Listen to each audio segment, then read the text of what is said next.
Yan po ha, i-test ko na po siya ha para makita nyo na umaandar po siya. Ayan po ha, umaandar na po siya sir. Yan, makikita nyo po ha. Don, tignan mo nga yung hangin nun kung pataas o pababa. Iber, bilis. Yung hangin kung pataas o pababa, Iber. Hoy, lagay mo yung kamay mo. Higop. Lagay mo yung sombrero mo, sombrero. Mihigop. So yan po sir. Ay, so Sir Carlo, yan na po pala. Ngayon pa lang siya pala nagre-record. Ayan. Ayan, kung makikita mo sir, ayan ha. Ganda na yung ano niya. Sige, lagay mo. Ayan sir. Oh, inilipad-lipad niya pa. So ayan. All goods na po siya. So ito po yung ginawa natin na box type. So ang tatak nito is ayan, maandar na po siya. Pinatay ko na Sir Carlo. So all goods na po siya. Ayan. So armta ang tatak niya. So yan po yung ginawa natin ngayon. So pan blower po ng condenser na nasunog.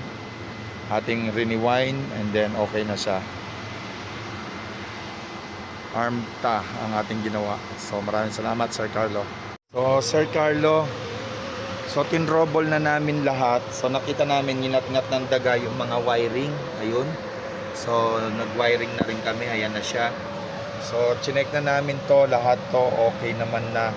And then may isa pa tayong problema. Wala siyang preon. Ayan. Kung makikita mo sir, 0. So yan po, wala siyang preon. Pero yung compressor 1 at saka yung 2, meron tayong standing pressure. Pero itong dito wala. So kailangan namin bumalik para magkarga ng preon para umandar to ng maayos. Pero okay na to. Mga wiring inat-ngat ng daga. So yun yung inano namin. So ginawa namin yan. So papa-andarin natin yan siya ngayon pagkano. Pero hindi to andar ng todo talaga kasi mamamatay kasi wala nga siyang preon. So yun po yung nakita kong problema niya. Pero mag-on na po yan. Bali guys, ito yung mga box type na ginagawa natin ngayon. Dito tayo sa panic interlock. Kanyang kalaki yan guys. So yan. Mga air duct na box type. Ayan.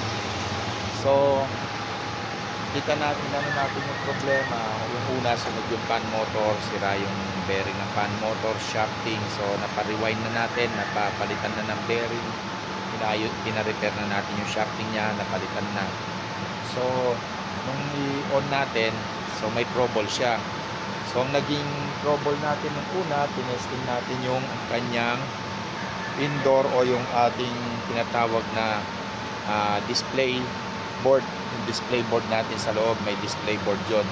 So pinagpalit namin dun sa kabila. So nakita namin same error. And then nung inano namin, tinignan na rin po namin to, tsaka yung kanyang relay, yung mga contactor, tapos yung mga board. So nakita naman namin ang ano, tapos then nakita namin yung problema dito, puro sinat-ngat ng daga. Ayun, ninat-ngat ng daga yung ating pressure valve switch, yung ating sensor. So yan, and then isa pa sa nakita natin problema, Panasonic nga pala yung tapak ng ating compressor. Ayan guys, ayan, Panasonic. So yung kanyang na ayan o, makikita nyo hinag-hag ng mga daga yung wiring. Ayan o guys, ayan, pinagnangat ng daga. So yan, pinagdudugtong na namin. So yan, kaya hindi siya tumutuloy. And then ang isa pang na trouble na nakita namin is walang preon yung ating compressor 2. Ayan, walang preon. So possible nag-leak or ano, pero yung 1 meron naman siyang laman. So check natin yan para umandar siya. Yan natin. Pero minsan hindi talaga andar to, mamamatay dahil walang laman yung compressor 2. So yan siya, binuklat na namin. So at least nakita na namin yung trouble niya talaga lahat kung saan. Pero ito all goods na to, wala na tong problema. All goods na to. Yan. So yun na lang ang i-test natin. Then pabubuksan natin yon. Yan. So mainit kasi dito, para ka rin nasa Saudi. Yan. So ito i-on na natin siya para may ano natin. So yan. Naka-on na siya. So check natin yan. Tingnan mo doon sir yung bulb. Yung bulb na to. Tingnan mo kung aangat yan sir kapag inano natin tong K2. Umangat? Umangat? Oh, wala. Oh, wala siyang preyon. Pero yung K1 tingnan mo sir, ibababa yan dapat. Oh. Bumaba? Bumaba yung isa. Oh, so yan. So isang ano natin, problema, walang preyon. So yun yung nakikita ko. Ayun yung problema natin. Alis dyan. Ayan. So wala siyang preyon yung ating compressor 1. Ay 2. Yung 1 meron. Kasi ano yan, alternate yan, nagpapalitan yan sila. So yan yung problema natin yan ngayon. So wala na lang siyang preyon. Yung talaga yung magigingan natin yan. Pero yung pan, umaandar na. Doon yung hangin, pataas. So okay na siya. So yung pan din sa kabila, yun umaandar na rin.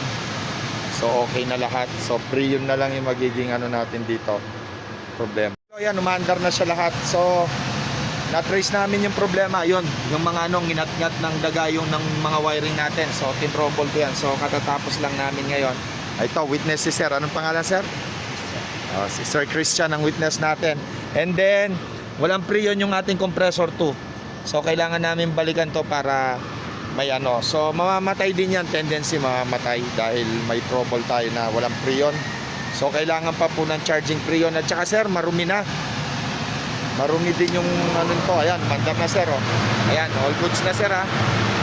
So ayan ha, kita mo sir, all goods. So wala nang problema sir. Preyon na lang ang problema natin sir.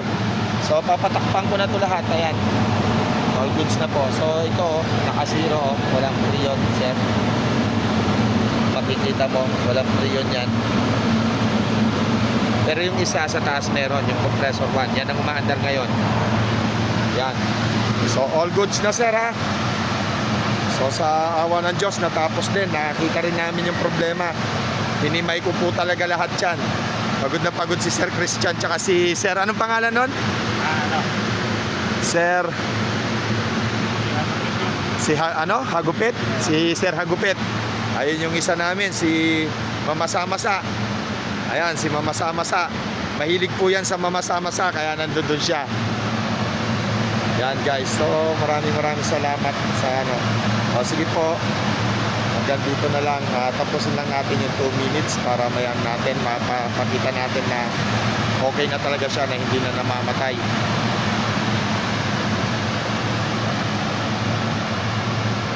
Yun, nakita din namin yung problema.